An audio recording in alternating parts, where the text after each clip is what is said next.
नमस्ते दोस्तों, आप देख रहे हैं सिनेमा हॉल और मैं अजय ब्रह्मात्मस। आज मैं खुदा हाफिज चैप्टर 2 अग्नि परीक्षा का रिव्यू करूंगा। यह फिल्म आज सिनेमाघरों में रिलीज हुई है 8 जुलाई 2022 को। विद्युत जामवाल की फिल्म है। विद्युत जामवाल को फिल्म इंडस्ट्री में वीजे कहा जाता है, तो वीजे की ये फिल्म है। इसमें उनके साथ शिवालिका ओबेरॉय हैं और इस फिल्म के निर्देशक फारूक कमर हैं, पहले की तरह वही इसके लेखक भी हैं। और फिल्म के निर्माता पाठक पिता पुत्र हैं, यानी कि अभिषेक पाठक और कुमार मंगत पाठक। उनके साथ और 2-4 प्रोड्यूसर जुड़े हुए हैं। यह फिल्म पिछली फिल्म से आगे बढ़ती है और उसके सीक्वल में आती है। हिंदी फिल्मों में ऐसे सीक्वल कम बनते हैं जहां सचमुच में कहानी पिछली कहानी से आगे बढ़ रही हो। पिछली बार हमने देखा था जब खुदा हाफिज आई थी 2 साल पहले, तो उसमें समीर चौधरी और नरगिस चौधरी की कहानी नोमान पहुंच गई थी।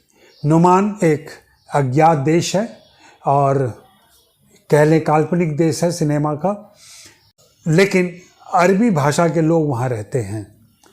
इस बार कहानी पहले शुरू में लौटती है लखनऊ।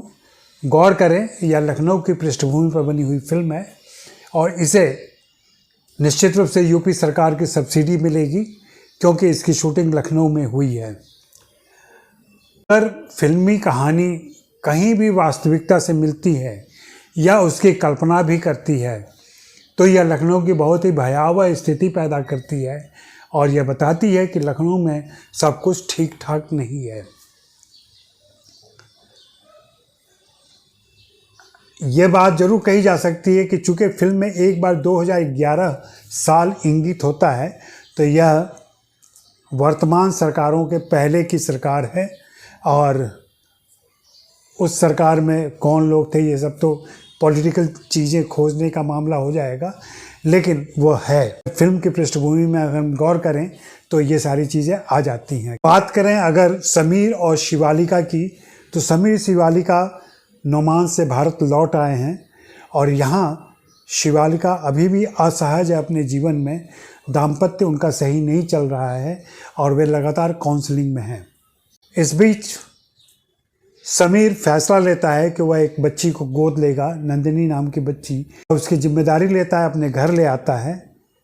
कहानी आगे बढ़ती है, सब कुछ लग रहा है कि नॉर्मल हो रहा है धीरे धीरे।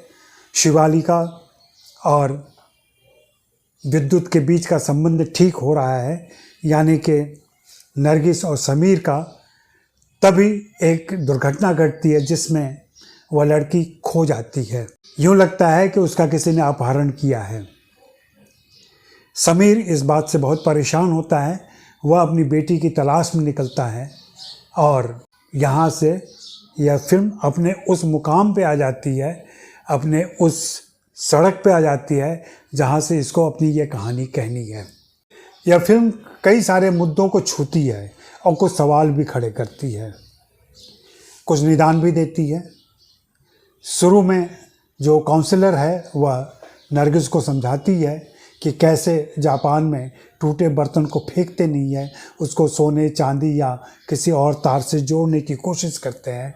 यानी अगर आपके बीच संबंध टूट गया है तो उसको जोड़ा जा सकता है और इसकी तुम्हें कोशिश करनी चाहिए। यह एक अच्छा संदेश हो सकता है मानवीय संबंध के लिए, लेकिन फिल्म का यह मकसद नहीं है। फिल्म का मकसद कुछ और है और वह है विद्युत जामवाल के एक्शन दिखाना। और जब फिल्म वहाँ जाती है तो फिर आप गिनती भूल जाइए कि कितनी हत्याएं होती हैं, क्यों हत्याएं होती हैं। प्रतिशोध की भावना से उबल रहा फिल्म का नायक समीर लगातार नृशंस हत्याएं करता चला जाता है। उसके पीछे एक ही कारण है, एक ही मकसद है कि किसी ने उसकी बेटी का अपहरण किया है और इसमें वे लोग, कथित लोग शामिल हैं जो इसके जिम्मेदार हैं।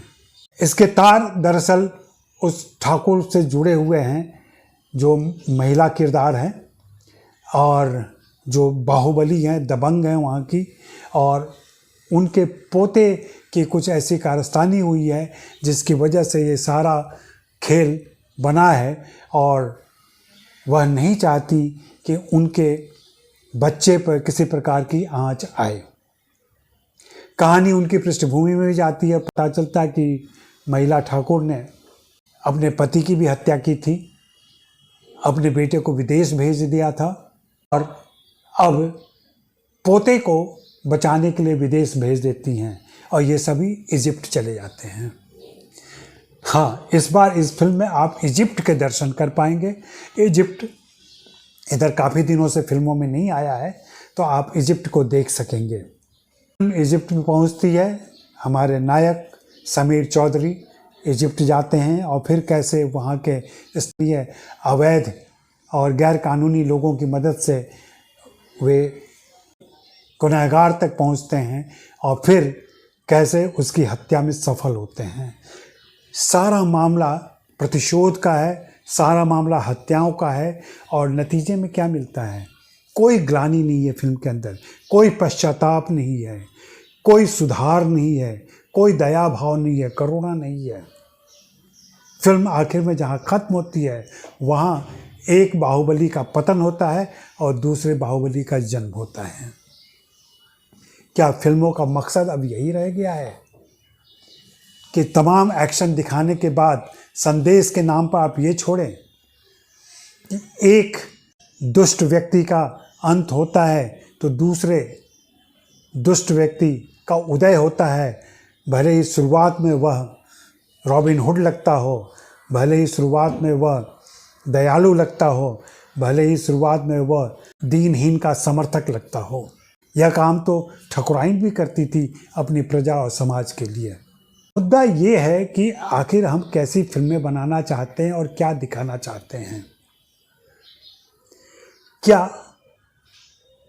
किसी कलाकार की कुछ विशेषताओं को लेकर के एक फिल्म गढ़ी जा सकती है और उस फिल्म को इतना रोचक बनाया जा सकता है कि दर्शक उससे अंत तक बंधे रहें, या दर्शक कुछ और अपेक्षा रखते हैं? मेरा मानना है कि दर्शक अपेक्षा रखते हैं तमाम एक्शन और रोमांस के बावजूद। हिंदी फिल्मों की एक परंपरा रही है बुरे पे अच्छे की जीत, वह आज भी कायम है किसी न किसी रूप में। लेकिन इधर हम पिछले 2 दशकों से देख रहे हैं कि ऐसी फिल्में लगातार बढ़ रही हैं जहां एक बुरा दूसरे बुरे को नष्ट करता है अवैध, गैर कानूनी और गलत तरीके से, फिर वह विजयी होता है और फिर उसका साम्राज्य स्थापित होता है। यह फिल्म कुछ वैसे ही चलती है। फिल्म के अंदर जितने गाने हैं वह इस्लाम धर्म से संबंधित गाने लगते हैं। हालांकि फिल्म को लेकर एक विवाद भी हुआ था जिसकी वजह से एक गाने की कुछ पंक्तियां बदलनी पड़ी हैं और कुछ सीन बदलने पड़े हैं। यह हो सकता है कि लेखक निर्देशक फारूक कमर हैं और इस्लामी सभ्यता और इस्लामी संस्कृति पर उनकी अच्छी पकड़ हो और वे संदेश के रूप में पृष्ठभूमि में उन गीतों का इस्तेमाल करना चाहते हों। लेकिन क्या ऐसा संभव है कि आपके किरदार एक अलग सभ्यता संस्कृति में पले बढ़े हुए हैं और उनके मानस में जो गीत उभरते हैं वे अलग सभ्यता और संस्कृति के उभरते हैं? ये बड़ा नाजुक सा प्रश्न है आप पाठकों से, आप दर्शकों से। आप इसका जवाब ढूंढिए, मैं भी खोज रहा हूँ। हाँ, एक बात बताना भूल गया कि इस फिल्म में रवीश कुमार की डुप्लीकेट कॉपी है जिनका नाम रवि कुमार है। रवि कुमार के रोल में राजेश तेलंग हैं जो बड़ी आदर्श पंक्तियाँ बोलते हैं और बताते हैं कि मीडिया किस स्तर पर पहुंच गया और क्या चीज़ें हो रही हैं, कैसे वे कुछ क्रूर और विभत्स दिख रहा है तो उसको दिखाने से रोकते हैं। वे कहीं ना कहीं रवीश के प्रतिरूप दिखते हैं फिल्म के अंदर और सुविधा के लिए उनका नाम रवि रख दिया गया है। फिल्म में वे एक पैच की तरह ही आते हैं क्योंकि उस फिल्म में वे कुछ खास जोड़ते या घटाते नहीं हैं। तो ये कहीं ना कहीं स्क्रीन प्ले की कमजोरी है। बाकी आप बताएं कि आपको यह फिल्म कैसी लगी, अपनी राय दें और हाँ, सिनेमा हॉल को ज़रूर सब्सक्राइब कर लें और बाय मी कॉफ़ी लिंक पर जाकर मेरे लिए कॉफ़ी भी खरीदें। शुक्रिया, मेहरबानी, धन्यवाद।